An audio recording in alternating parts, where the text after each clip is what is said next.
Assalamualaikum warahmatullahi wabarakatuh.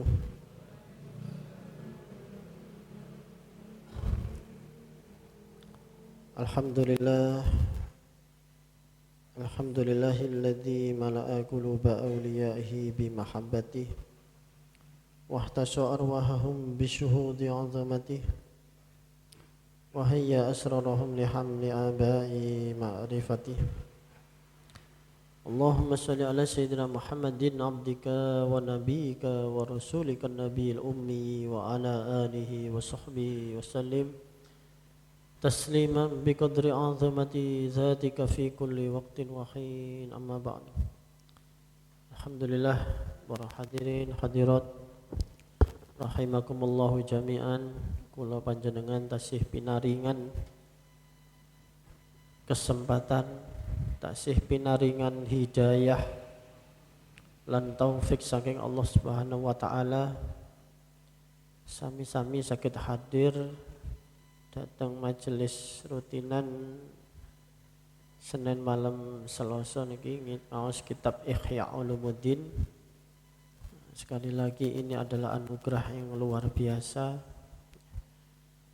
sebuah kesempatan yang sangat istimewa karena kita ngaji kepada Al-Imam Abu Hamid Muhammad bin Muhammad Al-Ghazali melalui kitab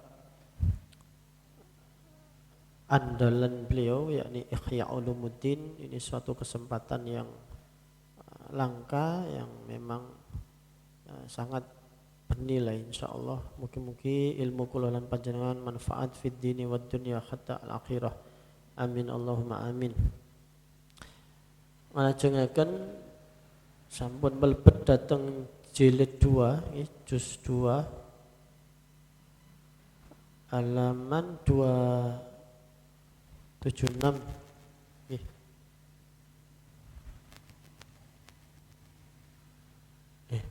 Pak. Halaman 277 nggih. Oh nggih. Summa dhuhara nggih. Subhanaka la ilma lana illa ma 'allamtana innaka antal alimul hakim. Rabbi shrah li sadri wa yassir li amri wahlul 'uqdatam min lisani yafqahu qawli. Rabbi yassir wa'in. Qala al-mu'allif rahimahullah ta'ala wa nafa'na bihi wa bi ulumihi fid dharaini amin. Summa dhuhara ba'da zalika minasyuduri man lam taswibil qawda fil kalam. Summa dhuhara mongko kari-kari pertelo jadi jelas, kemudian menjadi jelas ba'da zalika sesudah mengkono-mengkono man akbal, apa yang sudah diterangkan Imam Ghazali kemarin ya, yaitu sesudah sejarah bagaimana awal mula perdebatan-perdebatan itu muncul di kalangan tabi'ut tabi'in sesudah masa sahabat, sehingga seolah-olah para ulama su itu mendapatkan legitimasi, mendapatkan keabsahan untuk mengatasnamakan agama, mengatasnamakan bela agama, mengatasnamakan menghidupkan agamanya Allah, padahal untuk mencari kedudukan, untuk mencari kepentingan. Itulah salah satu makna dari ada ayat telah rusak itu daratan dan lautan karena ulah tangan manusia. Ternyata kan Sayyidina Abu Bakar itu mentafsiri ayat Al-Quran itu bukan lautan dan daratan yang dalam arti lautan ya laut, kumpulan dari air yang ada di di cekungan daratan, lalu daratan itu adalah tanah. Tidak. Tetapi di dalam kitab Nasaihul Ibad itu kan ada Sayyidina Abu Bakar memaknai ayat itu adalah yang rusak itu hati manusia, ya, laut itu hati. Jadi hati diibaratkanlah laut. Karena kedalamannya mengandung hikmah, mengandung mutiara. Sedangkan daratan itu adalah lesan. Maka ketika hati dan lesan manusia rusak itu karena ulah manusia, maka rusaklah semua yang ada di bumi. Ya, termasuk daratan dalam arti harfiah dan laut dalam arti harfiah menjadi rusak juga. Nah, awalnya dari mana? Dari hati dan lesan yang rusak. Karena apa? Menuruti kepentingan dan hawa nafsunya, mengatasnamakan agama, mengatasnamakan Allah dan Rasulnya misalnya, mengatasnamakan bela Al-Quran, bela ini dan sebagainya. Padahal hanya untuk kepentingan nafsunya, cari jabatan. Nah, ba'dza dzalika, sesudah periode itu yang dijelaskan itu tadi,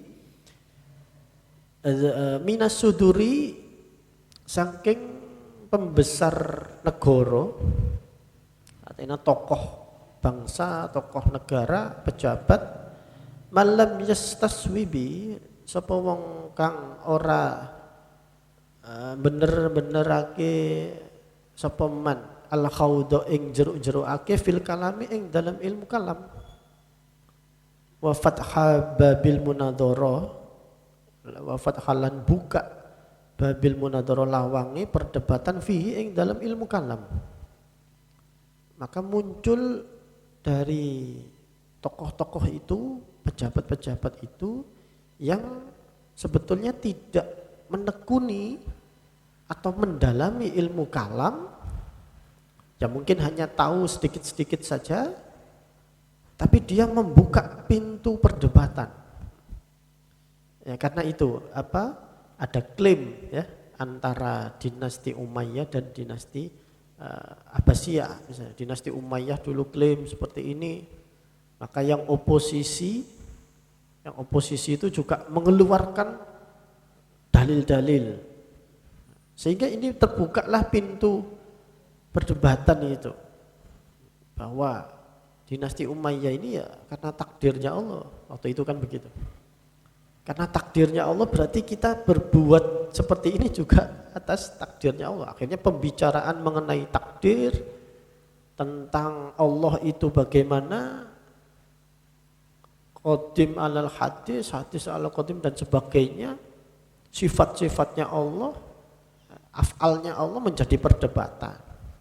Padahal sebetulnya para pejabat itu tidak tahu sebetulnya ilmu kalam, tidak mendalami. Hanya untuk mencari pembenaran, mencari legitimasi saja.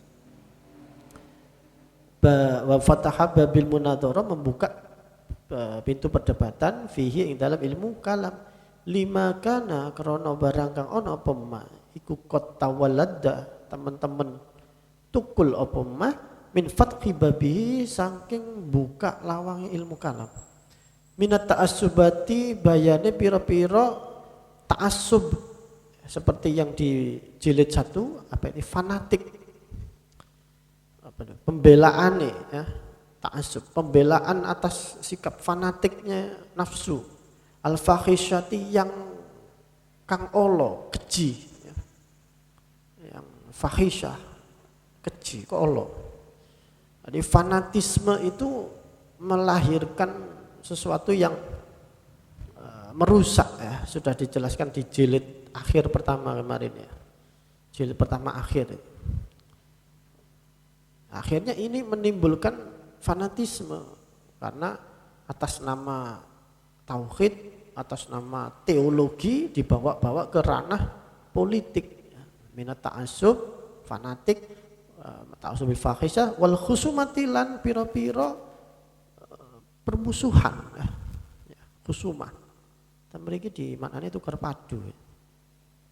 Jadi al-khusuma kalau di maknani di kitab yang terjemahan lain itu permusuhan ya. Khusuma. Kalau yang jadalah itu baru para padu, tuker padu. Wal fasyati kang rame menjadi booming. Booming rame, wal mufdiyati kang nekaake ila ihraqid dima marang pertumpahan darah, ihraqid dima. Sehingga peristiwa-peristiwa politik itu atas klaim-klaim antara pembesar-pembesar itu justru menimbulkan pertumpahan darah, watah ribil bilad, dan kerusakan pada negara. Kita masih mungkin ada yang pernah membaca sejarah tragedi Al-Hara. Peristiwa Al-Hara, peristiwa di mana Yazid bin Muawiyah itu memerintahkan pasukannya untuk berbuat sesukanya kepada penduduk Madinah. Ini salah satu fitnah terbesar ya, umat Islam. Karena para pembesar-pembesar atau tokoh-tokoh di Madinah waktu itu Ibnu Umar, lalu ada termasuk Sayyidina Husain, kemudian sahabat-sahabat Nabi Ibnu Abbas, itu tidak ada yang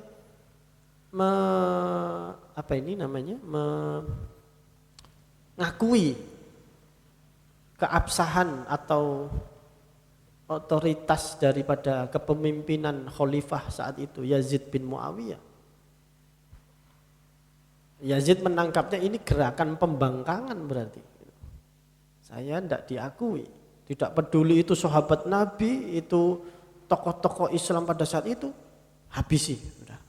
Kalian boleh berbuat sesuka. Dan itu ada perintah kalau zaman dulu itu ketika raja mengatakan kalian boleh berbuat sesukamu, itu pasukannya itu menjadi liar sudah. Ya menjarah, ya memperkosa, merampok, membakar dan sebagainya. Dan Madinah itu hancur atas peristiwa itu. Bahkan Imam Suyuti dan Imam At-Tabari itu di dalam kitab tarikhnya itu menjelaskan setidaknya ribuan gadis ataupun perawan itu menjadi diperkosa. Anak-anak dibunuh, orang tua dibunuh, rumah-rumah dibakar dalam peristiwa Al-Hara. Jadi peristiwa yang sangat memilukan di bawah kepemimpinan Khalifah Yazid bin Muawiyah. Tidak hanya peristiwa Karbala terbunuhnya Sayyid Husain, tapi juga ada peristiwa Al-Hara itu di mana Madinah itu semacam di bumi hanguskan karena ibu kotanya sudah pindah di Damaskus. Ini mengarahnya, ya ini asiknya Imam Ghazali di sini ya, karena Imam Ghazali ini ulama yang multidisiplin ya, multidisiplin itu maksudnya menguasai berbagai bidang ilmu, mulai dari fikih, usul fikih, ilmu kalam, ya, usul tarikh. Karena beliau pernah jadi rektor, profesor doktor yang gelarnya, makanya gelarnya Al-Hujjatul Islam itu, karena beliau menguasai berbagai multidisiplin ilmu. Sehingga penjelasan di sini perlu disampaikan bagaimana faktor sejarahnya sih munculnya kok perdebatan tentang khilafiyah itu kok menjadi dianggap sakral atau dianggap penting oleh umat Islam itu. Awal mulanya ya dari peristiwa-peristiwa itu. Jadi beliau ingin menyampaikan dengan serinci mungkin, selengkap mungkin, makanya Ikhya ini agak panjang sampai berjilid-jilid. Bismillahirrahmanirrahim. Wa malat nafsuhu, lan condong apa atine nafsu apa atine human manistaswa. Wong sing fanatik niku ilal munadharati marang perdebatan fil fikih dalam ilmu fikih. Wa bayanil aulalan mertelaake menjelaskan al aula apa kang luweh min luwih utama min madhabi ketimbang saking madhab Asy-Syafi'i Imam Syafi'i wa Abi Hanifah radhiyallahu anhuma alal khususi ing tatase secara khusus.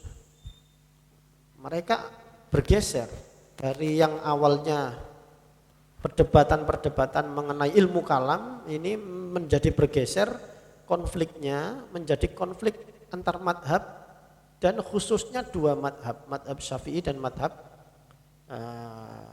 Hanafi. Fatarokan nas mongko ninggal sapa menungso al kalama ing ilmu kalam wa fununal ilmi lan pira-pira jenis-jenis atau warna ilmu. Wa ansalulan podo madhep sapa nas alal masail ing atase pira-pira masalah al khilafiyati kang bangsa disulayani ya disulayakake yang diperdebatkan bainas Syafi'i ya, antara madhab Imam Syafi'i wa Abi Hanifah dan madhab dari Imam Abu Hanifah alal khususi secara khusus menjadi bergeser karena kalau kita sedikit baca sejarah fikih juga antara madhab Hanafi ini kan ahlur ra'yi ya, ahli kalau pakai mencari istimbat hukum itu ya simpel saja. Pokoknya tidak ada di Quran hadis langsung pakai dinalar sendiri langsung, pakai logika. Selesai, tidak bisa ya langsung pakai logika saja. Lalu Imam Syafi'i itu karena waktu itu banyak bergerak dari Palestina kemudian ke Mekah terus ke Madinah. Lalu kemudian disarankan oleh Imam Malik untuk ke Irak ya, ke Kufah, ke Basrah untuk mengenal madhab ro'i, ahlu ro'i itu, ahli logika itu. Kebanyakan dari madhab Hanafi.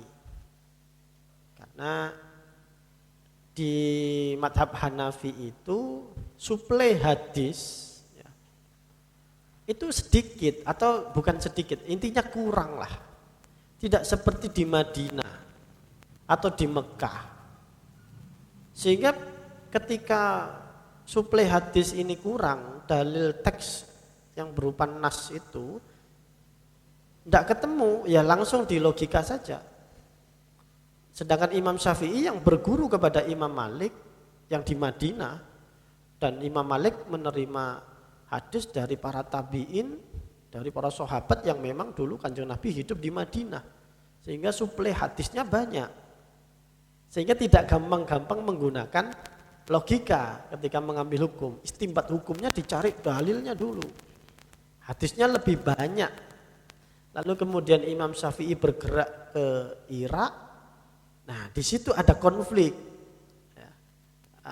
Pembesar-pembesar madhab Hanafi itu banyak yang hasud begitu pada Imam Syafi'i. Karena seolah-olah banyak pengajian-pengajian para imam atau kiainya madhab Hanafi itu kemudian ditarik oleh Imam Syafi'i yang baru datang. Waktu itu Imam Syafi'i berguru pada Muhammad bin Hasan Asy-Syaibani, tidak bertemu dengan Imam Hanafi. Imam Hanafi sudah kapundhut, sudah sedo. Di tahun di mana Imam Syafi'i lahir. Jadi Imam Hanafi sedo, Imam Syafi'i lahir.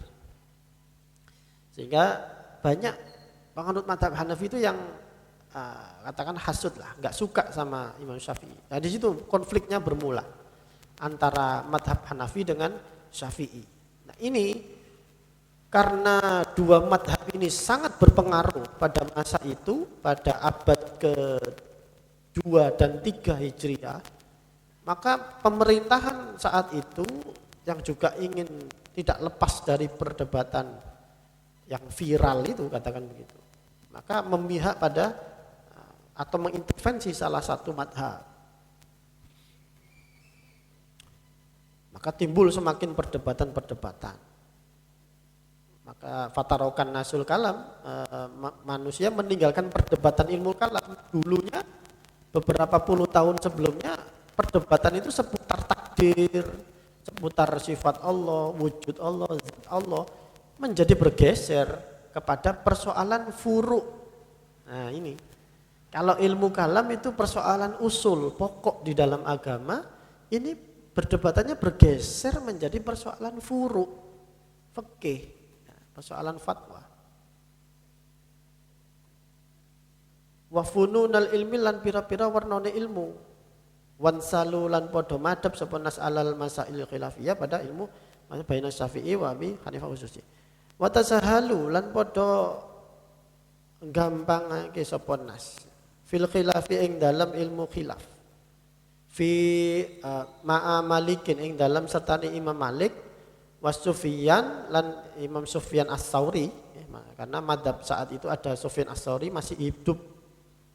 Kalau sekarang sudah tidak ada. Wa Ahmad lan madhabnya Imam Ahmad rahimahullah ta'ala wa ghairihim. Nah, kalau pada madhabnya Imam Malik, Sufyan Tsauri, Ahmad bin Hambal, itu pada saat itu masyarakat tidak terlalu terjebak untuk menghadap-hadapkan madhab itu. Yang dihadapkan itu antara madhab Hanafi dengan madhab Syafi'i. Karena Imam Syafi'i ini orang yang sangat berhati-hati untuk tidak gampang-gampang menggunakan rasio, ya, harus banyak teksnya, dan kebetulan pengikutnya langsung banyak. Kemanapun Imam Syafi'i bergerak, entah itu waktu di Madinah, di Irak, lalu pindah ke Mesir, pengikutnya itu pasti banyak. Nah, sehingga madhab Hanafi yang waktu itu ibu kota itu banyak di Irak, ya, di Kufah, Basra, itu banyak juga pengikut madhab Hanafi. Maka pengikut yang terbesar ini yang clash, ya, ada yang konflik. Kalau yang madhab Sufyan Tsauri sedikit tersebar, tidak merata. Lalu madhab Imam Ahmad bin Hambal pada saat itu masih belum banyak juga, karena Imam Ahmad ini kan santrinya Imam Syafi'i. Waza'amu lan padha nyono sapa nas anna ghardahum ing setuhune sejone nas istimbatu daqaiqis syar'i, iku istimbatu metik atau menggali daqaiqis syar'i, masalah lembut saking agama. Menganggap bahwa wah ini persoalan yang paling inti, ya, paling lembut, paling inti dari syariat, dari agama. Wa taqriru ilalil madhabi lan netepake pira-pira ilat madhab, alasan-alasan hukum. Wa tamhidu lan gawe dasar usulil fatwa, pira-pira pokoke fatwa. Wa aksaru fiha lan padha ngakeh-ngakeh sapa nas fiha ing dalem usul fatwa at-tasanifa ing pira-pira karangan buku, menulis kitab tentang usulil fatwa. Bagaimana cara menggunakan menggali hukum lalu sampai terbit fatwa atau produk hukum.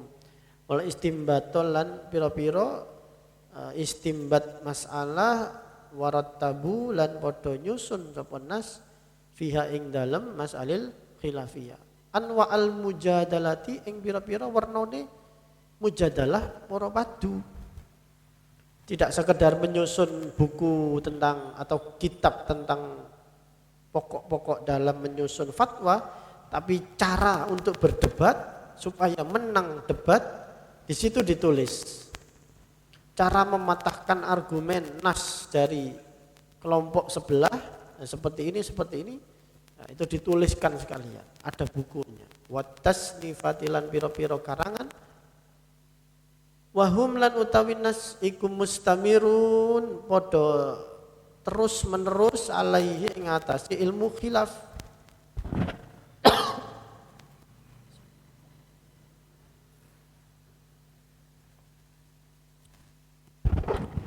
Terus menerus bergelut dengan masalah khilafiyah, masalah yang memang itu berbeda secara furu. Ilal ana tumeka saiki di masa sekarang, Maksudnya nggih pada masa Imam Ghazali walasna nadri lan ora ana ingsun iku weruh ingsun mala utawi apa alladzi yuhdisallahu iku kang nganyarake sapa Allah fi ma ing dalem barang kang ing dalem ba'dana sakwuse ingsun minal aksori bayane pira-pira mangsa. Jadi kata Imam Ghazali manusia terus bergelut karena sejarah itu tadi, akhirnya semakin kecanduan dan bergelut pada perdebatan-perdebatan, debat kusir, dan itu terjadi pada masa sekarang, masanya Imam Ghazali. Dan Imam Ghazali mengatakan saya tidak tahu, saya tidak bisa menerka-nerka bagaimana kelak ya, suatu saat sesudah zaman saya, zaman sekarang, zaman saya saja sekarang sudah seperti ini, tidak tahu nanti ke depannya. Fahada mongko utawi iki madzakartulak huwal ba'isu iku kang mendorong alal ikbabi ing atase oleh padha ngugemi apa itu menekuni alal khilafiyati ing atase masalah khilafiyah wal munadharati lan pira-pira perdebatan la ghairu ora ana liyane. Inilah kata Imam Ghazali yang menjadi pendorong utama istilahnya timbulnya orang menekuni ilmu tentang perbedaan dan perdebatan-perdebatan itu. Mulanya dari sini. Jadi yang awalnya itu ilmu kalam ya tadi yang kemarin juga dijelaskan, dan ilmu kalam ini kan sakral. Dampak dari ilmu kalam itu adalah saling mengkafirkan karena konsep mengenai pemahaman tentang ketuhanan itu jatuhnya bahayanya itu bisa sampai kafir ya, seperti yang diterangkan sebelumnya kan, misalnya contoh tentang takdir baik dan takdir buruk ya, yang sudah pernah dijelaskan. Kalau orang itu jatuhnya tidak meyakini bahwa takdir buruk itu dari Allah, nah maka ada pihak lain yang mentakdirkan jelek. Berarti ada zat lain yang juga kuasa menandingi kekuasaan Allah. Ini bahaya. Kalau memahami dualisme seperti itu kan jatuhnya kafir, jatuhnya mensyirikkan Allah. Nah, kalau ilmu kalam kan fatal, bisa mengkafirkan. Perdebatan yang fatal seperti ini di dalam ilmu kalam lalu digeser kepada ilmu furu', ilmu fikih. Yang seharusnya ilmu fikih itu tidak sampai jatuh kafir mengkafirkan, akhirnya karena beda madhab saling mengkafirkan karena efek dari dulunya di ilmu kalam. Nah ini kan asiknya kalau Imam Ghazali menerangkan itu multidisiplinnya main di sini ya, ilmu tarikhnya main, ilmu logikanya main ya. Jadi kita dapat gambaran yang jelas. Maka faktor inilah bergesernya sejarah ini tadi, akhirnya orang semakin kecanduan untuk berdebat terus, senangannya debat-debat, dan itu kembali ke awal mulanya tujuannya itu loh, hanya untuk mencari kedudukan, untuk mencari lowongan menjadi ulama atau qadhi, hakim, menteri agama yang kosong. Istilahnya begitu. Mereka akhirnya menekuni di situ. Fahada sudah. Wal munadharah la ghairu walau malat lan lamun condong nufusu apa pira-pira atine arbabi wong kang duweni arbabid dunya, duweni dunya, artinya penduduk dunia, ilal khilafi ing marang persulayan perbedaan ma'a imamin ing dalam sertane imamin akhor, imam kang meneh minal a'immati kang tetep saking pira-pira imam au ila ilmin atau marang ilmu kang akhara kang meneh minal ulumi saking pira-pira ilmu lamalu aidon mongko yekti condong sapa nas aidon kelawan malih ma'ahum ing dalem sertane arbabud dunya walam yaskutu lan ora kendel tidak diam anita ta'allul sapa nas saking gawe alasan bi anna kelawan setuhune ma barang kang istaghalu tersibukkan sapa nas bihi kelawan ma huwa ilmuddin ya ma iku ilmu agama wa an la matlabalahum dan setuhune kelakuan iku ora ana la matluba ora ana penuprih tidak ada pencarian lahum iku maujud marang nas siwat taqarrud sak liyane pepareke marang ila rabbi marang ila rabbil alamin marang pangeran alamin alam kabeh. Jadi kata Imam Ghazali seandainya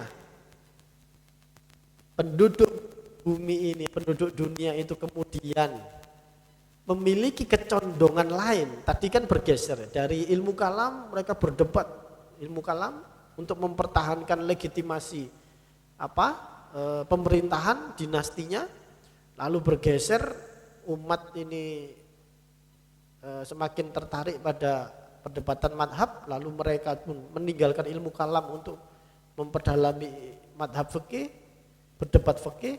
Kata Imam Ghazali, seandainya nanti suatu saat ada tren baru dari masyarakat, minat masyarakat pada ilmu lain atau pada masalah lain, orang-orang yang suka berdebat ini pun akan beralih lagi, tidak pada ilmu kalam, tidak pada ilmu madhab, mereka akan menekuni ilmu lain. Karena mereka itu mencari tren sebetulnya, mencari kebenaran, bukan mencari menghidupkan agama Allah, bukan. Mereka ini mengikuti tren untuk memenuhi nafsu-nafsunya, mendapatkan kemewahan, mendapatkan jabatan, mendapatkan popularitas, mendapatkan dukungan massa dan sebagainya. Jadi seandainya kata Imam Ghazali, seandainya ada hal lain yang ngetren, pasti mereka akan pindah lagi. Memang bukan niatnya bukan untuk itu. Titik selesai di pembahasan pertama. Bismillahirrahmanirrahim. Bayanut talbisi masuk ke bab lain, yaitu bayanut talbisi utawi iki iku bab nerangake talbis mbawur atau menipu talbis itu nggih.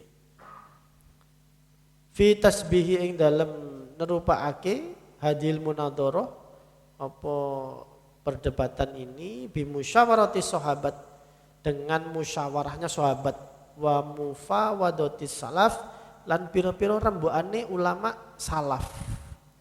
Nah, mereka ini orang-orang yang tertipu ini menganggap bahwa perdebatan itu sama dengan musyawarahnya para sahabat ataupun rundingannya para ulama salaf. Iklam, ketahuilah berwasira annaha ulai iksetune iki fuqaha yang suka berdebat tadi iku qad yastadrijuna terkadang narik haula annasi ing menungso ila dalika marang mengkono-mengkono tasbih bi anna kelawan setuhune ghordona sejone ingsun minal munadhara saking setengah saking pira-pira munadharah al mubahasatu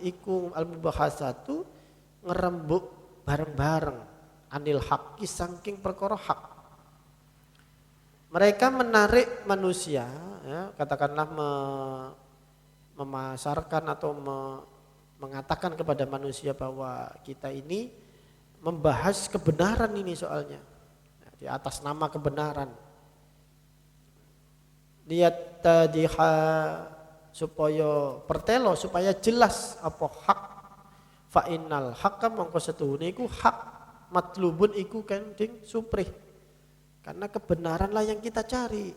Makanya kita seperti ini munadhara ini sebenarnya untuk mencari kebenaran. Jadi kita ini bermusyawarah sebenarnya. Wa ta'awun utawi tulung tinulung saling menolong ala nadhari ing atase angen-angen fil ilmi ing dalam ilmu. kita saling membantu, diskusi, saling bertukar gagasan. Wa tawarudil khawatir lan tumeka melahirkan khawatir pira-pira kerentek hati, mengatakan isi hati. Mufidun iku maedai.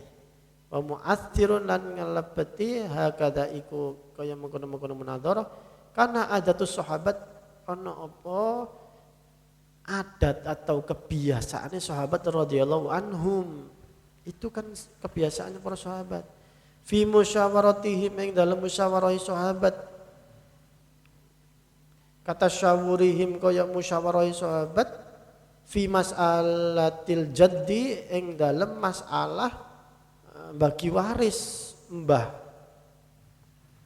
Jadi musyawarah tentang bagi waris kakek wal ikhwati lan pira-pira dulur wa haddis syarbil khamri lan berdiskusi dalam batas-batas ngombe arak, misalnya memabukkan itu bagaimana kadarnya, ada kadarnya atau tidak. Ya sebetulnya seperti itu, seperti para sahabat itu.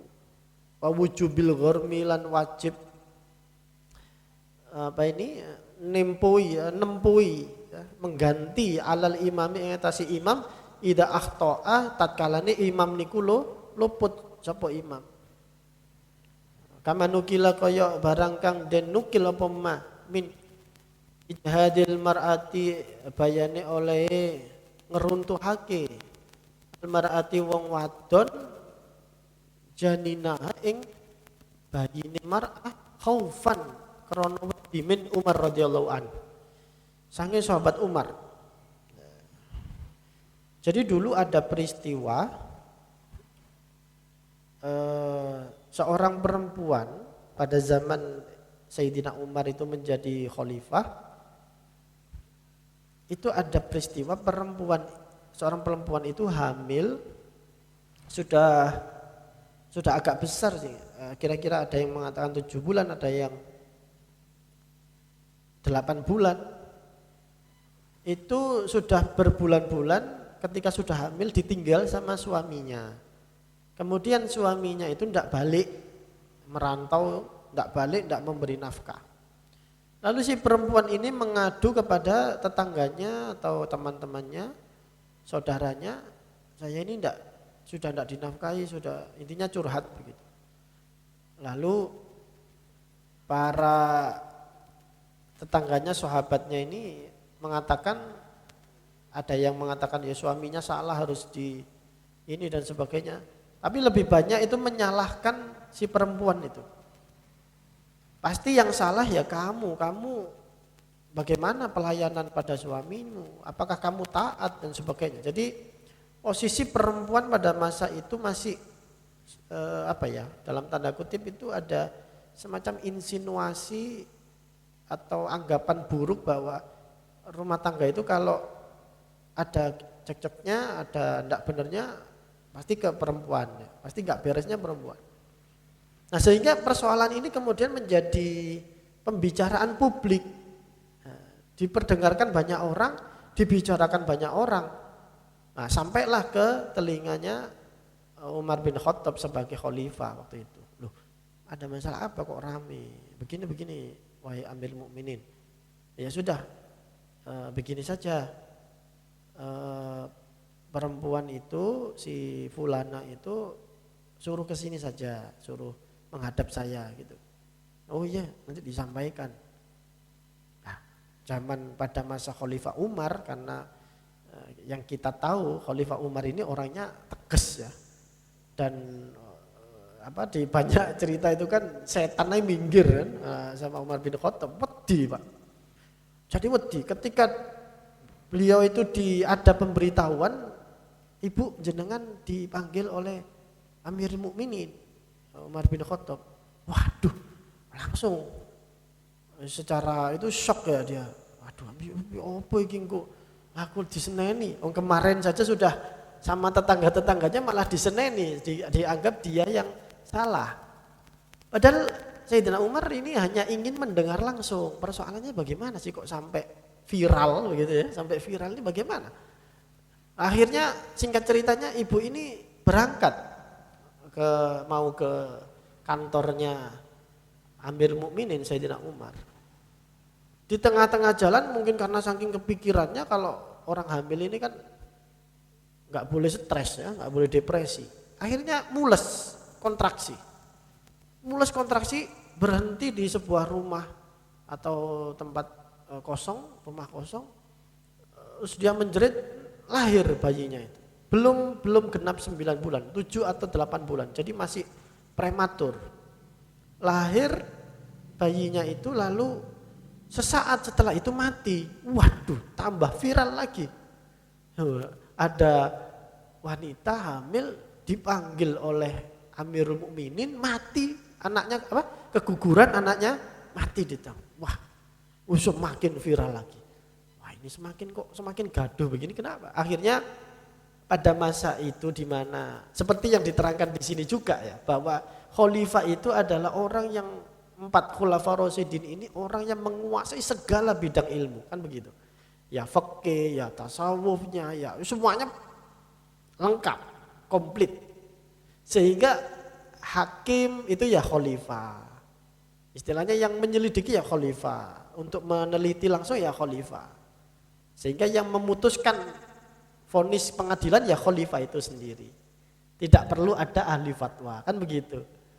Nah, tidak pernah ada khalifah ini kecuali ada peristiwa yang langka, baru mengumpulkan para sahabat. Nah ini juga langka peristiwa ini, akhirnya dikumpulkan sahabat itu. Ini bagaimana ya? Itu sampai Sayyidina Umar juga bingung, kok bisa ada kejadian begini, ini bagaimana? Akhirnya para sahabat itu menyampaikan, sebetulnya jenengan tidak salah, Amir Mukminin kan jenengan juga tidak melakukan apa-apa, atau masih di perjalanan orangnya tiba-tiba keguguran kan begitu. Oh iya. Lalu ini diskusi, inilah musyawarah ini. Pertama kali atau sesekali itu dilakukan, peristiwa musyawarah itu pasti akan dikenang dan masuk di dalam catatan sejarah. Karena pada masa khalifah jarang ada musyawarah. Istilahnya kalau sampai kumpul Dewan Syuro itu berarti ada peristiwa yang luar biasa. Akhirnya satu memberikan pendapat, ya sebenarnya sama salah juga Amir Mukminin, kenapa kok harus jenengan panggil, kan nggak usah, sudah itu urusannya rakyat kecil lah begitu. Sehingga ini diskusinya ini menarik. Singkat cerita kemudian Sayyidina Umar ini bingung, loh kok semuanya sudah mengajukan pendapat, ada satu orang yang belum memberikan pendapat, dan itu Sayyidina Ali karramallahu wajhah. Sayyidina Ali kan mau kok menengahi, Sayyidina Ali jenengan kok tadi diam saja gitu. Gimana menurut Anda? Saya salah atau gimana?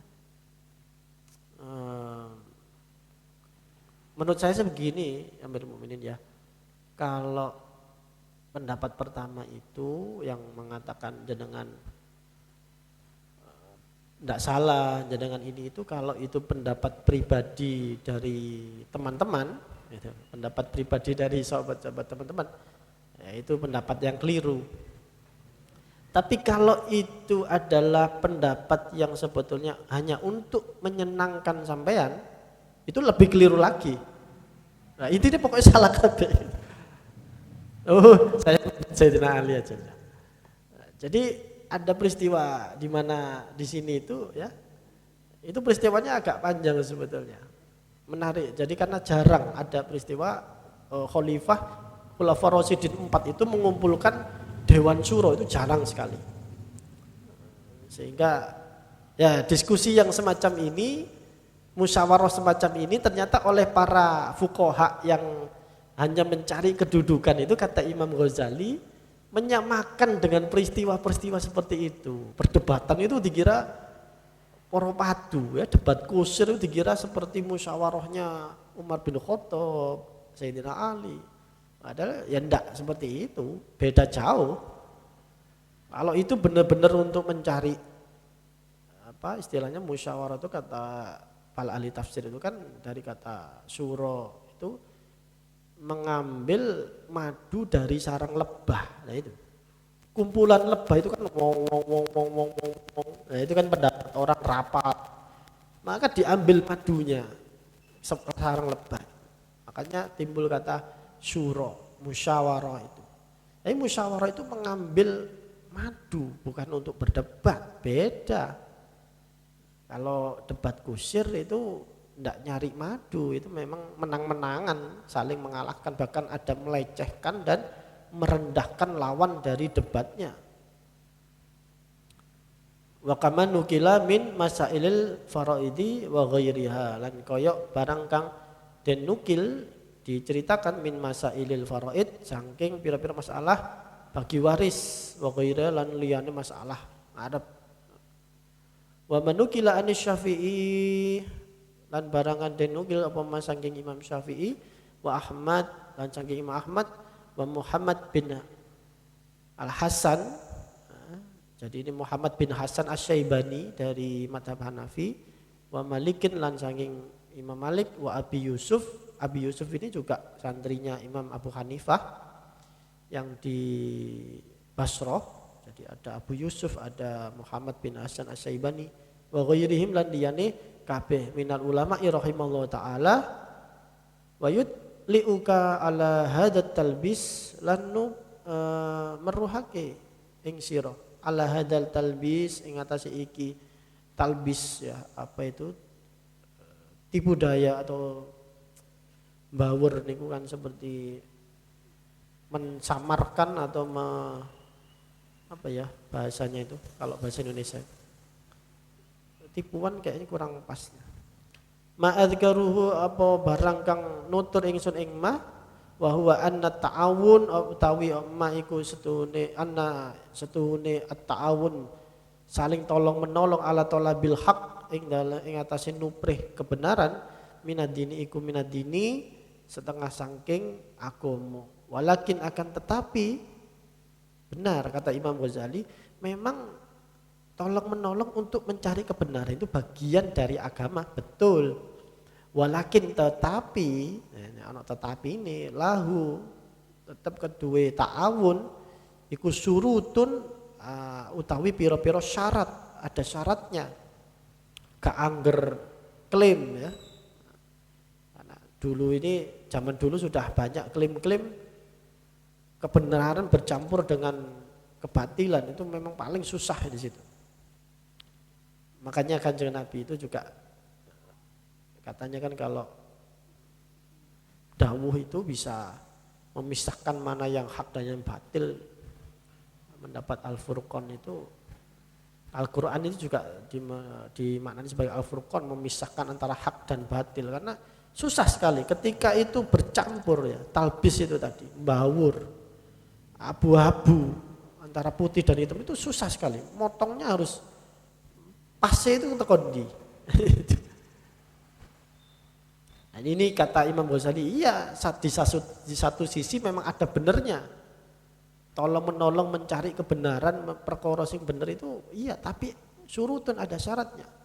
Wa alamatun lan pira-pira alamat tetengere samanun kang 8 ada 8. Al awal utawi kang awal iku an la yastaghil iku ora ketungkul, tidak tersibukkan bihi kelawan ta'awun wa huwa min furudil kifayati, itu adalah setengah saking pira-pira fardu kifayah. Man lam yatafarraq sapa wong kang durung ngerampungake min furudil ayani sapa man saking pira-pira fardu ain. Ini sering kali seperti ini ya. Imam Ghazali itu khasnya jangan sampai kita ini buru-buru mengerjakan fardu kifayah padahal fardu ainnya belum selesai. Penting sekali untuk memilah-milah, memahami betul mana yang fardu ain, mana yang fardu kifayah. Apalagi kalau perkara fardu dijajarno sama perkara sunnah, walau lebih jauh lagi. Nah, ini yang kerangka berpikir seperti ini yang harus kita pegang ya. dari Imam Ghazali ini luar biasa. Wa man alaihi lan utawi wong kang iku tetep ing atase man iku fardhu aini utawi fardhu ain fastaqalla bi fardhi kifayatin mongko tersibukkan ketungkul sapa man bi fardhi kifayati kelawan fardhu kifayah wa za'ama lan nyono sapa man anna maqsidahu ing setuhune maksudnya tujuannya man iku al haq itu adalah perkara kang hak bener fahuwa mongko iku utawi man iku kadzabun iku goro. Kalau dia mengatakan, loh aku ini demi kebenaran meninggal fardu ain itu bohong. Ya. Kok sampun jam 9:04 ya? Mun di TTE betul. Oh ini gimana ya? Sekedap ya. Bismillahirrahmanirrahim. Wa misal hulan utawi perumpamaannya, contohnya mayyatruku salat orang yang meninggalkan sapa man ing salat fi nafsihi ing dalam awak dhewe ne. Dia meninggalkan salat. Wa yatajarradu lan muhung ya, bekerja sapa man fi tahsili ing dalam menghasilkan asyabi baju dodot ya, pakaian. Dia tidak salat tapi dia bekerja keras untuk menghasilkan pakaian wanas jalan nenun apa siap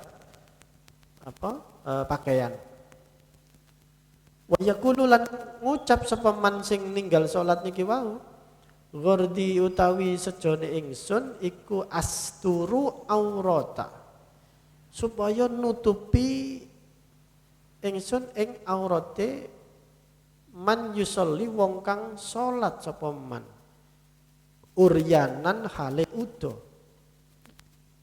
Saya ini tidak sholat, saya tidak sempat sholat ini untuk nggarap baju yang nantinya baju ini dipakai sholat orang untuk menutup aurat dalam sholatnya. Walayat itu saud orang nemu sapa man ing dodot ing pakaian karena orang-orang yang sholat itu terbatas. Tidak menemukan kain atau tidak nemu baju, maka saya punya apa ini ya semacam kepedulian lah. Fa inna dzalika mongko satuhune mengkono ghardin iku rubbama yatafiku terkadang cocok apa ghardin wa wuqu'u utawi tumibone dzalik mungkinun iku mungkin bisa saja kama yazumu kaya yang penyono al faqihu sapa wong alim fikih an-nawuku an-nawadir ing setuhune tumibone pira-pira perkara kang langka yang jarang terjadi yang luar biasa iku allati anha tetap saking allati al-bahsu utawi bicara fil khilafi ing dalam masalah khilafiyah mungkin bisa saja. Jadi memang seperti itu dulu sempat ada perdebatan juga memang ya, bagaimana apakah misalnya hanya ada satu kain lalu dua-duanya tidak bisa menutup aurat ya, karena berarti tidak bisa sama-sama sholat, sama-sama tidak bisa sholat atau salah satu berkorban untuk membagikan baju itu perdebatannya di dalam usul fikih pernah ada. Ya itu saya mungkin saja kata Imam Ghazali. Waras mustaghilun dan wong kang padha ketungkul tersibukkan kabeh bil munadzara kelawan perdebatan muhmiluna padha niat-niate mustaghilun li umurin marang pira-pira perkara ya fardhu ain kang utawi umur iku fardhu ain bil ittifaq kelawan mufakat ittifaq ya, para ulama wa man tawajjaha utawi sapa wong kalamun iku madhep alaihi ing atase man raddu wadi'atin apa balekake barang titipan fil hali ing dalam saknalika faqoma mongko ngadeg sapa man wa akhrama bis sholati lan takbiratul ihram sapa man bis sholati kelawan salat allati hiya kang utawi allati aqrabul qurbati luweh parek perkara kang pira-pira parek ilallahi taala kepada Allah Subhanahu wa taala asabi mongko dosa sapa man sebab ihram bis salat. Seperti perdebatan juga ada orang yang bisa mengembalikan pinjaman, entah itu berupa barang atau uang, seketika itu. Ya, sebetulnya dia bisa, ada orang yang nagih lah misalnya, dia bisa mengembalikan itu, tapi dia menunda pengembalian si pinjaman itu, dia lebih memilih untuk sholat. Maka itu orang itu sholat itu dosa, meskipun dia mengerjakan yang fardu ain, karena ada yang di antara fardu ain ada yang harus segera didahulukan. Pinjaman itu tadi, pinjamannya harus diselesaikan dulu, dia memilih untuk menunda, sih tak sholat sih, karena dia menganggap aku pengen parat dengan Allah. Padahal harusnya urusan ini dibereskan dulu, nanti dia katakan itu sama-sama fardu ainnya, tapi mana yang harus diprioritaskan, mana yang bisa ditunda.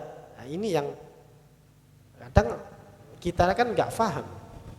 Fala yakfi mongko ora cukup fi kaunis syahsi ing dalem onone wong salah seorang mutian iku bekti marang Allah kaunu apa onone fi'lihi penggaweane mong syahsun min jinsi iku setengah saking jenis at-taati pira-pira taat malam yuroi selagi ora ngereksa sapa syahsu fihi ing dalem al waqta ing waktu wasyurutan pira-pira syarat wa tartibilan urutane. Nah niki ini satu ilmu yang khas sekali dari Imam Ghazali.